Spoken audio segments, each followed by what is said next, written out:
Hello everyone, myself Dilip Garg, lecturer civil engineering GPC Karauli. दोस्तों, आज हम स्टार्ट करते हैं हमारा नेक्स्ट टॉपिक कंक्रीट टेक्नोलॉजी का, रेडी मिक्स कंक्रीट, जिसको शॉर्ट फॉर्म में भी बोला जाता है आरएमसी। सबसे पहली चीज़ ये आती है कि व्हाट इज़ द आरएमसी।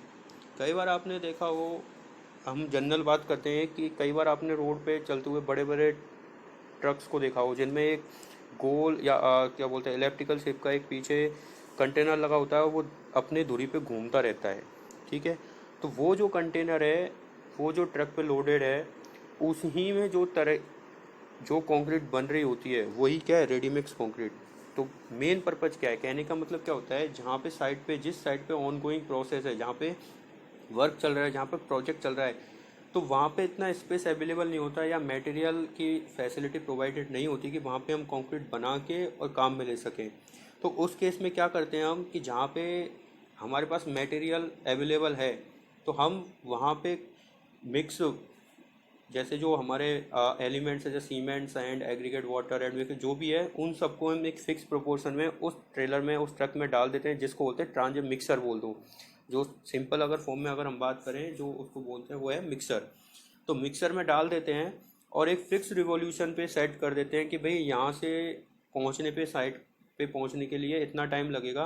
तो हमें उतने टाइम के अंदर वो कंक्रीट बिल्कुल तैयार मिलती है, और जैसे ही ट्रक मिक्सर के साथ साइट पे पहुंचता है तो हम उसको पोर कर देते हैं। लेकिन आरएमसी बनाते समय हमें कुछ चीज़ों का ध्यान रखना पड़ता है, तो वो हम धीरे धीरे जैसे आगे बढ़ते जाएंगे उन चीज़ों को ध्यान रखेंगे। तो हम अगर डेफिनेशन वाइज अगर हम देखें कि भाई व्हाट इज़ द आरएमसी, तो आरएमसी जो है, it refer to the concrete that is specifically batch और manufacture for construction project and supply to site as single product. कहने का क्या मतलब है कि जिस साइट पे, जहाँ पे आपको कंक्रीट बनाने की फैसिलिटी नहीं है, वहाँ पे, ठीक है, उस पे किसी दूसरी साइट से आपका फिक्स जो मटेरियल उसको बैच करके एक मिक्स बनाया जाता है, और जो आपका मिक्सर है उसमें फीड किया जाता है। तो लास्ट में जो हमारे पास एक प्रोडक्ट बन के आता है साइट पे पहुंचने पे, वो जो होता है वही हमारी क्या है, रेडी मिक्स कॉन्क्रीट है। अब जो रेडी मिक्स कंक्रीट होती है वो एक सिंपल मिक्सचर होता है किसका, पोर्टलैंड सीमेंट का, या आपके पास किसी दूसरे प्रकार का सीमेंट हो उसका, water, aggregate, sand, gravel, crust stone. जैसे हमारे पास सिंपल कंक्रीट होती है उसी की तरह। लेकिन इसका क्या दूसरा एस्पेक्ट है वो हम देखेंगे आगे। लेकिन आरएमसी बनाते समय हमें केवल एक चीज़ का ध्यान रखना होता है कि भाई जितने भी हम मटेरियल में मेनली हम बात करेंगे किसकी, एग्रीगेट्स की, कि जो भी एग्रीगेट्स हम काम में ले रहे हैं, जैसे अपने बात की ग्रेवल्स की, एग्रीगेट कोर्स या फाइन या फिर क्रस्ट स्टोन, वो आपके वॉश मटेरियल होने चाहिए। कहने का मतलब जिनको हम पानी से साफ कर सके। वो ऐसा क्यों, क्योंकि हम ये चाहते हैं कि भाई उसमें डर्ट पार्टिकल कम से कम हो और क्ले कंटेंट कम से कम हो। क्योंकि जहाँ पे फाइन्स आ जाते हैं तो वहाँ पे पानी को वो एंट्रैप कर देते हैं, और बाद में जब पानी सूख जाता है तो वहाँ पे वॉइड्स बन जाते हैं। दूसरी चीज़, अगर क्ले की मात्रा ज़्यादा होती है तो क्ले क्या करती है, आपकी एक तरह से आपके श्रिंकेज और स्वेलिंग, इन दोनों को अफेक्ट करती है। तो हम ये चाहते हैं कि भाई जो भी हम एग्रीगेट काम में ले रहे हैं वो हमारे वॉशेबल हो, और साथ में उसमें एक मिनिमम अमाउंट में या लिमिटेड अमाउंट में फाइन्स हो या डर्ट हो या फिर क्ले की मात्रा हो। अब जब भी हम आरएमसी बनाते हैं तो उसमें कुछ एडमिक्सर मिलाए जाते हैं। अब बात आती है कि भाई एडमिक्सर मिलाए क्यों जाते हैं, क्योंकि ये चीज़ हमने देखी है कि जब भी हम आरएमसी की बात करते हैं तो आरएमसी को हम किसी दूसरी साइड से बनाते हुए हमारी मेन साइड पे लेके आते हैं, तो उस टाइम पीरियड में कुछ पानी का लॉस होने लग जाता है। क्योंकि अगर जहाँ पे ट्रॉपिकल रीजन है, जहाँ पे गर्मी ज़्यादा पड़ती है, तो वहाँ पे क्या होता है, टेम्परेचर ज़्यादा होगा, उस टेम्परेचर के इफेक्ट में क्या होगा, धीरे धीरे पानी का लॉस होगा। जैसे इंडिया इंडिया क्या है, ट्रॉपिकल रीजन है। इंडिया क्या है हमारा, ट्रॉपिकल रीजन है, तो यहाँ पे गर्मी ज़्यादा पड़ती है। तो उस चीज़ को बैलेंस करने के लिए हम कुछ एडमिक्सर मिलाते हैं, केमिकल एडमिक्सर, जिनको हम बोलते हैं भाई आपके रिटार्डर एक तरह से। ठीक है, तो वो क्या करते हैं, पानी या फिर जो रिटार्डर बोल लो, जो क्या करते हैं, पानी को धीरे धीरे मतलब तेज़ी से नहीं उड़ने देते। दूसरी बात आती है, या फिर हम दूसरा एडमिक्सर जो काम में लेते हैं उसकी वर्केबिलिटी को बढ़ाने के लिए, दूसरा उसका सेटिंग टाइम को बढ़ाने के लिए, सेटिंग टाइम को बढ़ाने के लिए वही एक तरह से रिटार्डर जो हम अभी बात कर रहे थे भाई, रिटार्डर क्या है कि जो कंक्रीट को जल्दी से सेट ना होना दे। जल्दी सेट की होगी अगर उसकी हाइड्रेशन प्रोसेस कंप्लीट जल्दी हो गई, उसमें से पानी जल्दी उठाकर, तो कंक्रीट क्या होगी, धीरे धीरे प्लास्टिक होते हुए सेट होने लग जाएगी। तो हम ये चाहते हैं कि आरएमसी में हम एडमिक्सचर इस तरह से मिलाएं कि वो उसकी जो वर्केबिलिटी है उसको इम्प्रूव करे, उसके सेटिंग टाइम को बढ़ा दे, ठीक है, ताकि ताकि क्या हो कि जहाँ पे हमने जो मिक्सचर में जो हमने कंटेंट डाले हैं, ठीक है, लास्ट में साइड पे पहुँचने पे हमें एक प्रॉपर मिक्स मिले और हम उसको कास्ट कर सकें। दूसरी इंपॉर्टेंट जो आरएमसी के बारे में आती है वो ये आती है कि आरएमसी को खरीदा या बेचा, या इसका जो इनवॉइस है, इनवॉइस का मतलब जो इसकी बिलिंग है, जो इसका पेमेंट वगैरह जो किया जाता है वो वॉल्यूम की टर्म में किया जाता है, मीटर क्यूब की टर्म में, ठीक है। जनरली इसको हम मीटर क्यूब में ही डिनोट करते हैं। दूसरी बात, इस यही एक इम्पोर्टेंट बात है इसकी कि आरएमसी जब भी हम कास्ट करते हैं या बनाते हैं, ठीक है, उसका एक लिमिटेड लाइफ स्पान होता है। कहने का मतलब क्या है कि नॉर्मल कंक्रीट के कंपेरिजन में ये जल्दी सेट होने लग जाती है। तो जो भी आप बैच कर रहे हो, बैचिंग का मतलब क्या होता है कि जो आप मटेरियल काम में ले रहे हो, जैसे सीमेंट, सैंड, एग्रीगेट, वाटर, उनका जो वेट करते हो वॉल्यूम बाई वेट, आप या तो वेट बाई वेट करते हो या वॉल्यूम बाई वेट करते हो। तो जो आप बैचिंग कर रहे हो, मान के चलो आपको 5 कट्टे सीमेंट, अगर हम स्मॉल लेवल पे अगर आरएमसी की बात करें, या ठीक है मान चलो आपने 50 कट्टे सीमेंट के लिए उसमें एग्रीगेट मिलाया, मान चलो 200 किलो पानी मिलाया, कुछ इस तरह से आपने सबका अलग अलग वेट निकाल लिया, तो वो प्रोसेस जो क्या है बैचिंग। फिर उनको मिलाना वो क्या है मिक्सिंग, ठीक है। लास्ट में क्या होता है क्वेरिंग। तो क्वेरिंग का मतलब क्या है कि आपको जो साइट है, साइट पे आपने प्लेस कर दिया, कंक्रीट सेट हो गई, उसके बाद हाइट, तो उसको बैलेंस करने के लिए हम एक्स्ट्रा पानी उस पर छिड़काव करते हैं, वो क्या है हमारी क्वेरिंग प्रोसेस है। तो कहने का मतलब क्या है, आरएमसी का एक लिमिटेड लाइफ स्पान होता है as compare to normal concrete, ये जल्दी सेट होने लगती है, इसीलिए हमें बैचिंग, मिक्सिंग और क्वेरिंग इसके लाइफ स्पान में ही पूरी करनी होती है। जनरली ये देखा गया है कि भाई जो कंक्रीट है, कौन सी, आरएमसी, ठीक है, डिस्चार्ज होने के बाद, ठीक है, कहने का मतलब क्या है, जहाँ पे आपने मिक्स मिलाया, जहाँ पे आपने मिक्सर में सारी चीज़ें डाल दी, तो वहाँ से जो आपकी साइट है वहाँ पे पहुँचने का जो टाइम है केवल 30 से 45 मिनट। कहने का मतलब ये है जो आपका ट्रांजिटर है, ठीक है, जो मिक्सर है, वो आपका साइट पे 30 से 45 मिनट के अंदर पहुँच जाना चाहिए, अदरवाइज वो कंक्रीट क्या हो जाती है, ख़राब होना स्टार्ट हो जाती है, ठीक है। जो जनरल रिक्वायरमेंट है, कहने का मतलब दूसरी चीज़ कि डिस्चार्ज होने के बाद साथ में, यानी कि आपने मिक्स बनाया, उसके बाद आपने ट्रक को या मिक्सर को साइड पे पहुंचा दिया, उसके बाद आपने डिस्चार्ज किया, ये सारी प्रोसेस आपकी विद इन 2 आवर कंप्लीट हो जानी चाहिए एट टाइम ऑफ लोडिंग। जैसे मान के लिए लेट्स से एग्जांपल से समझते हैं, आपने दोपहर के 12 बजे आपने सारा बैचिंग वगैरह कर ली, सारा मिक्सिंग कर ली, और उस मिक्स को किस में, ट्रांजिटर में डाल दिया। अब ट्रांजिटर आपका उस साइड से निकल गया अपनी मेन साइड के लिए, तो जैसे ही वो मेन साइड पे पहुंचेगा, वहाँ पे आप कंक्रीट को निकालोगे, बिछाओगे, कॉम्पैक्ट करोगे, सारा कुछ करोगे और सेट हो जाओगे। प्रोसेस है पहली साइड से लेकर दूसरी साइड तक की, ये पूरी कंप्लीट कितने में हो जानी चाहिए आपकी, ये कंप्लीट हो जानी चाहिए, ठीक है। क्यों? क्योंकि आरएमसी का मेन डिसएडवांटेज है कि इसमें क्या है, जो आपका ट्रांसपोर्टेशन टाइम है वो मेन इफेक्ट करता है, साथ में कैसे, टेम्परेचर के कारण, ठीक है। इसमें क्या है, वर्केबिलिटी आपकी चेंज हो सकती है वाटर के कंटेंट के कारण, आपके स्ट्रेंथ में कुछ कमी आ सकती है, तो बहुत सारी फैक्टर होते हैं जो आरएमसी को डिसबैलेंस करते हैं। अब नेक्स्ट जो चीज़ आती है आपकी, वो आती है sampling and testing of RMC. अब जो सैम्पलिंग जो इसकी की जाती है, सैम्पलिंग का मतलब होता है टेस्ट करने के लिए आप कुछ सैंपल निकालते हो, तो वो जो सैम्पलिंग की जाती है एट टाइम ऑफ डिस्चार्ज, कहने का मतलब ये है कि बनते टाइम नहीं, जैसे ही जो मेन साइड पे आपका मिक्सर आएगा, वहाँ से आप कंक्रीट को निकालोगे बिछाने के लिए, उस ही टाइम पे और उस ही पॉइंट पे आपको क्या है, इसकी सैम्पलिंग करनी है, ठीक है। और दूसरी बात, सैम्पलिंग करने के बाद जब जब आप इसको टेस्टिंग के लिए लेके जाते हो, तो इसको दोबारा रीमिक्स किया जाता है। ऐसे नहीं कि आपने मिक्सर में से निकाला और सीधा टेस्टिंग करने लग गए, नहीं, आपको कंक्रीट को मिक्सर में से निकालना है, उसके बाद उसको दोबारा रीमिक्स करना है, और फिर क्या करते हैं, टेस्टिंग के लिए लेके जाते हैं। दूसरी इंपॉर्टेंट बात कि टेस्टिंग के लिए जो आपका सैम्पलिंग की जाती है, ये तो हमें पता चल गया भाई, जो हमारा डिस्चार्ज पॉइंट है और डिस्चार्जिंग का टाइम है उसी पे की जाती है, लेकिन उसमें भी एक क्लॉज है। उसमें क्या क्लॉज है कि एटलीस्ट उसका 1 क्यूबिक मीटर जो आपका डिस्चार्ज है या कंक्रीट है वो आपकी पहले बाहर निकाल दी जाती है। कहने का मतलब क्या है?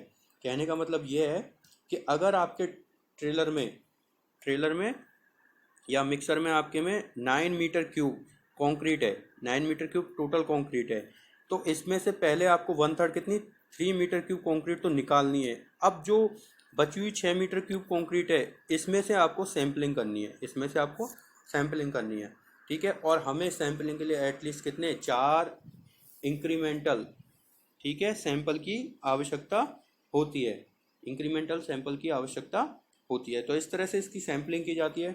इसके बाद सैंपलिंग करने के बाद हमें कई टेस्ट करने होते हैं, जैसे स्ट्रेंथ से रिलेटेड, वर्केबिलिटी से रिलेटेड, डेंसिटी से रिलेटेड, टेम्परेचर से रिलेटेड, और जो इसका जो कंटेंट है उससे रिलेटेड। तो पहला जो टेस्ट आता है हमारे करने के लिए वो आता है वर्केबिलिटी का टेस्ट या वर्केबिलिटी टेस्ट।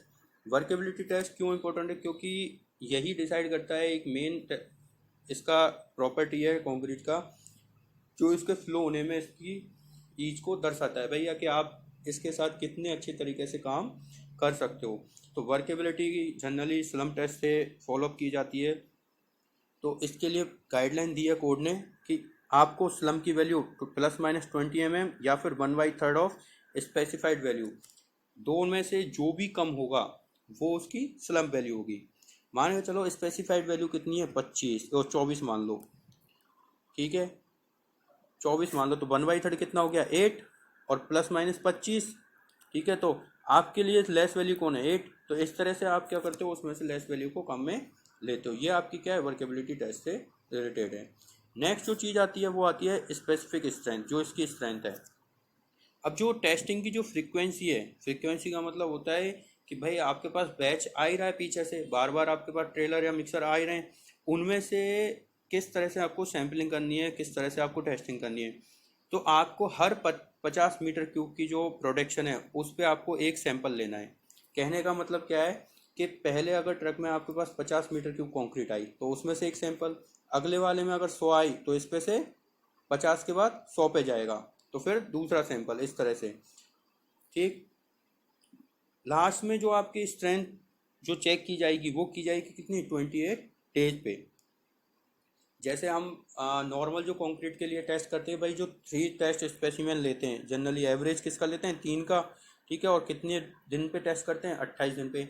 हाँ, अगर आपको जल्दी टेस्टिंग करनी है, मेनली तो कंक्रीट सेट हो जाती है कितने पे 28 डे पे हम किसी भी मीटर को चेक करते हैं। अगर आपको जल्दी करना है 3 दिन या 7 दिन, तो आपको क्या होता है नंबर ऑफ क्यूब्स, टेस्टिंग के लिए नंबर ऑफ क्यूब्स की संख्या बढ़ानी होती है। जैसे स्पेसिमेन की संख्या यहाँ पे 3 ले रहे हैं, अगर 3 दिन के लिए देख रहे हो तो एक एग्जांपल के लिए बात करेंगे तो आपको 5 या 6 या 7 क्यूब्स पे या स्पेसिमेन पे टेस्टिंग करनी होगी। इस तरह से आप स्ट्रेंथ चेक कर सकते हो। कुछ इन्फॉर्मेशन होती हैं जो हमें फॉलोअप करनी होती है रेडीमिक्स कंक्रीट प्लान में, कि भाई पहली तो ये कि जो आपका सीमेंट और मिनरल एडमिक्सचर है, सीमेंट और मिनरल एडमिक्सचर है, वो जो लिमिट है उसकी ±2% इतनी एरर आप उसमें ले सकते हो। ठीक है, जो हम एरर अगर बात करें कि भाई सीमेंट और मिनरल एडमिक्सचर है उसमें ±2% का एरर हो सकता है। दूसरा एग्रीगेट और केमिकल जो एडमिक्सचर है या बाटर है, वो उसकी जो एरर है वो ±3% के अंदर हो सकती है। ठीक है, इसके बाद बात करते हैं हम किसकी, temperature of concrete. Temperature of concrete जैसा कि हम पहले डिस्कस कर चुके हैं भाई, इंडिया है, इंडिया क्या है ट्रॉपिकल वेदर या को फॉलोअप करता है, ट्रॉपिकल रीजन में आता है। ठीक है, तो यहाँ पे बहुत ज़्यादा गर्मी होती है, हॉट वेदर होता है, तो हमें क्या होता है कंक्रीट को डिस्चार्ज करने में, बनाने में टेम्परेचर का जो फैक्टर है उसको कंसीडर करना होता है। अदरवाइज क्या होता है कि अगर आपने इस चीज़ फैक्टर को कंसीडर नहीं किया तो ये क्या करता है, आपका जो वर्केबिलिटी है उसके लॉस, मतलब वर्केबिलिटी क्या होती है आपकी तेज़ी से लॉस होने लग जाती है। दूसरा, जो कंक्रीट है तेज़ी से स्टिफ होने लग जाएगी, हार्ड होने लग जाएगी, उसकी कॉम्पेटिबिलिटी क्या हो जाएगी, कमज़ोर हो जाएगी, फिनिशिंग जो एबिलिटी है वो भी डिग्रेड होगी। साथ ही साथ में जैसे पानी तेज़ी से निकलेगा तो क्या है श्रिंकेज की या क्रैकिंग की प्रॉब्लम आ सकती है। श्रिंकेज आपकी क्या है, प्लास्टिक और थर्मल टाइप के दोनों टाइप के किसी भी प्रकार का श्रिंकेज डेवलप हो सकता है, क्रैक्स डेवलप हो सकते हैं। तो क्या होता है कि हमेशा ये चीज़ ध्यान में रखी जाती है कि जो आपका कंक्रीट का टेम्परेचर है उसको लो रखा जाए, कंक्रीट का जो टेम्परेचर है उसको लो रखा जाए। अब जो आरएमसी है, आरएमसी क्या है, ready mix concrete manufacturers association. RMC M क्या है, ready mix concrete manufacturers association. तो उसने उसका जो मैनुअल है उसने बताया कि भाई इंडिया में जो रिकमेंडेड टेम्परेचर है या अपर लिमिट है किसकी, कंक्रीट की, एट टाइम ऑफ पोरिंग, वो कितनी है, 35, कितनी है, 35 डिग्री सेल्सियस। यहाँ पे हमारे पास कोई ऐसा कोड नहीं है, हमारे पास कोई ऐसा कोड नहीं है जो कंक्रीट के टेम्परेचर के बारे में अपर लिमिट को जस्टिफाई करता हो। अगर हम बात करें जैसे अमेरिका, अमेरिका में क्या है, कई जो उसके स्टेट हैं, जो स्टेट हैं, राज्य हैं, वो ट्रॉपिकल रीजन में आते हैं और वहाँ पे जो मैक्सिमम लिमिट है किसकी, at time of pouring concrete की, वो कितनी है, +32 डिग्री सेंटीग्रेड, सॉरी सेंटीग्रेड नहीं, सेल्सियस। ठीक है। दूसरा, या फिर दूसरे अगर बात करूँ तो 90 डिग्री फ़ारेनहाइट, 90 डिग्री फ़ारेनहाइट। तो ये अमेरिका की, और हमारे यहाँ इंडिया में कितना है, 35 डिग्री सेल्सियस। तो ये जो टेम्परेचर का पैरामीटर है ये है। साथ ही साथ में अगर आरएमसी को हम बात करें, आरएमसी को बनाने के लिए हमारे पास जो कोड आता है काम में, वो BIS, हमारे पास कोड आता है BIS, आपका आता है ब्यूरो ऑफ इंडियन स्टैंडर्ड ने। ये BIS क्या काम करता है, ब्यूरो ऑफ इंडियन स्टैंडर्ड ये कोड देता है। तो इसने हमारे लिए कोड दिया है IS 4926 और ये है आपका 2003। तो ये जो कोड है ये RMC बनाने में काम में आता है। साथ ही साथ में इसमें 2 मैनुअल काम में आते हैं, मैनुअल पार्ट 1 और मैनुअल पार्ट 2। तो मैनुअल पार्ट जो 1 है वो ऑडिट पर्पज के लिए काम में आता है, और दूसरा जो मैनुअल पार्ट 2 है वो इसके क्वालिटी कंट्रोल को अश्योर करने के काम में आता है। उन दोनों मैनुअल के अलावा हमें IS 4926 2003 ये भी फॉलोअप करना होता है RMC बनाने के लिए। साथ ही साथ में इसमें जो डेंसिटी का पैरामीटर है, डेंसिटी जो नॉर्मल कंक्रीट की होती है वो तो होती है 2450 किलोग्राम पर मीटर क्यूब। लेकिन जो RMC है, जो RMC है इसकी जो डेंसिटी है, इसको रो, जिसको हम डेंसिटी बोलते हैं, रो को IS 1199 इसके थ्रू हम कैलकुलेट करते हैं। और जो हमारी डेंसिटी होती है उसको नॉर्मली कैलकुलेट करने का तरीका क्या होता है, डेंसिटी होती है mass upon volume, mass upon volume. तो क्या करते हैं, जो हमारी जो कंक्रीट है उसको हम एक कंटेनर में फुल्ली कॉम्पैक्ट स्टेट में भरते हैं, भरने के बाद उसका वेट करते हैं और उस कंटेनर का हमारे पास वॉल्यूम पता होता है, तो कंक्रीट का वेट निकाला और उसके वॉल्यूम से डिवाइड किया तो हमारे पास एक डेंसिटी मिल जाती है। तो इस तरह से हम डेंसिटी को कैलकुलेट कर सकते हैं। लेकिन डेंसिटी को कैलकुलेट करने के साथ साथ हमें जो IS 1199 है इसकी गाइडलाइंस को फॉलोअप करना होता है। तो इस तरह से हम जो रेडी मिक्स कंक्रीट है इसका जनरेशन करते हैं, इसका मैन्युफैक्चरिंग करते हैं और प्लांट पे इसको डिस्पैच करते हैं। तो होप करते हैं आपको काफ़ी कुछ समझ में आया होगा। थैंक यू दोस्तों।